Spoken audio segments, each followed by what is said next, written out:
Hey everybody, thanks for joining me. This is an examination of cultivating playfulness in adults through improv theater, a senior capstone project by Lisa Flora. Studies have shown that adults tend to become more serious with age. This presents a problem for many as playfulness has been shown to have a myriad of positive effects on both mental and physical health. Playfulness has been linked with many positive outcomes, including greater intrinsic motivation, better academic performance, increased creativity, better stress management, virtuousness, and better quality of life.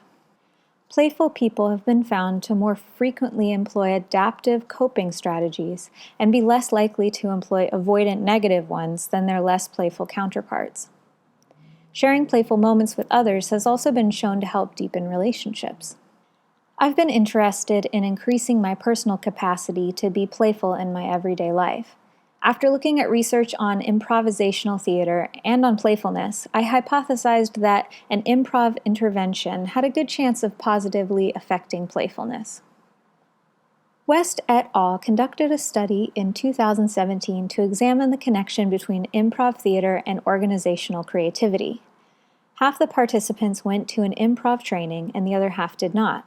Those who attended the improv class were found to have significantly greater scores in group creativity, individual creativity, and workplace playfulness, but there was no change in psychological safety or in adult playfulness.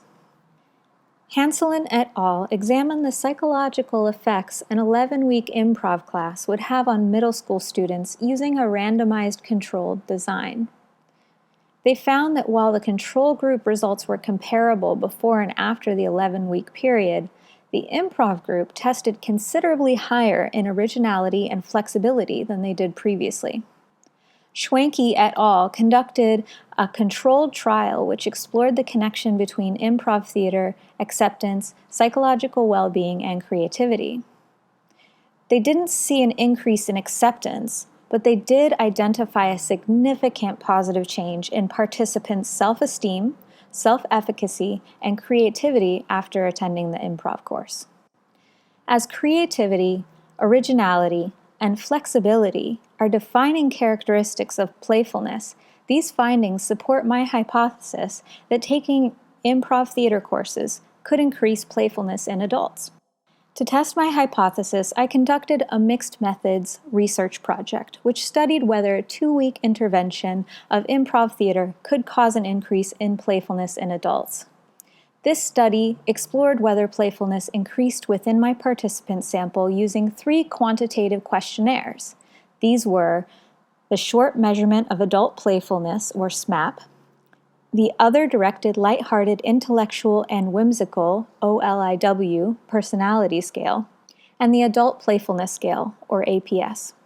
I also followed up with a qualitative question a couple weeks after the final improv course.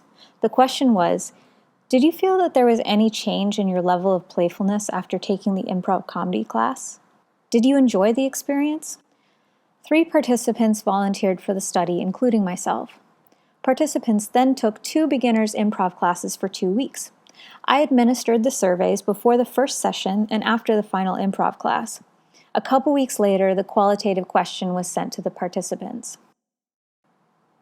I conducted a one-tailed dependent samples t-test on the APS to assess whether the improv intervention would increase playfulness in my sample. Unfortunately, I failed to find that APS scores before the intervention were significantly different than APS scores after the intervention. After tallying the scores for the OLIW and the SMAP, I found that Participant 2 and Participant 3's scores did not change at all from pre to post intervention. Participant 1 had only a 0.5 difference in score on the OLIW pre and post intervention, but had no change in their SMAP score. No statistical tests were done on the data from the OLIW and the SMAP because there was no variability in the median. Though I had predicted that there would be an increase in playfulness among participants after taking the improv theater class, I did not find a significant change in playfulness post-intervention in any of the quantitative measures I used. When asked, None of the participants felt their level of playfulness increased in any sort of lasting way. However, they all had the sense that if they stuck with the course for a longer period of time, they would experience more significant benefits. This indicates that the improv theater intervention could have had a negligible effect simply because participants only took 2 classes, and that taking 6 or more classes could have a much more profound effect. The strengths of the study rested mainly on the validity of the quantitative measures that were used. These measures were created by experts in the study of adult playfulness and are well trusted in the field. So what are the limitations? Because the sample is so small, this is considered a pilot study and is not easily able to be generalized. Also, the improv theater intervention could have had a negligible effect because participants only took 2 classes. Additionally, the purpose of the study was not concealed, and all data was self-reported. Further, the improv classes were online over Zoom. It's very possible that the typical benefits of improv theater may not be as easily experienced online as they are in person. The literature could benefit from future studies further examining the effect that taking an improv theater class can have on adult playfulness. Future experiments should include much larger and more diverse samples of participants so that the results can be more easily generalized. Participants should be asked to engage in improv for 6 or more weeks, and researchers should follow participants over a longer period of time after the intervention to test how long-lasting the effects are. Finally, experiments should be conducted which employ observational measures as opposed to self-reporting questionnaires to account for participant bias. In closing, my guess is that adults don't become less playful because they have no interest in it. It's human nature to interact creatively with people, to have fun, and to be innovative, and doing so feels wonderful. Adults lose their playfulness because their attention is given to other things. The responsibilities and commitments pile up year after year, and it becomes easier to put off leisure time and playfulness indefinitely and to adopt a more serious demeanor. Considering this, future studies on playfulness should look into why some people are more playful than others.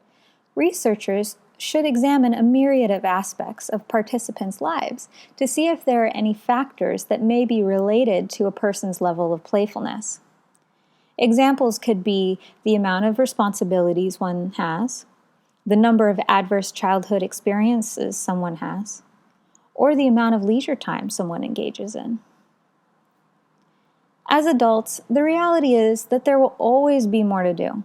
Adults need to prioritize their playfulness in order to keep it alive by setting aside dedicated time to play or making typically mundane moments into playful moments as much as possible. With all the benefits that play provides, not only for us, but for the people around us, we can't afford to let playfulness go by the wayside. I'll leave you with one of my favorite quotes on playfulness, a quote that I believe really says it all. Man only plays when he is, in the fullest sense of the word, a human being, and he is only fully a human being when he plays.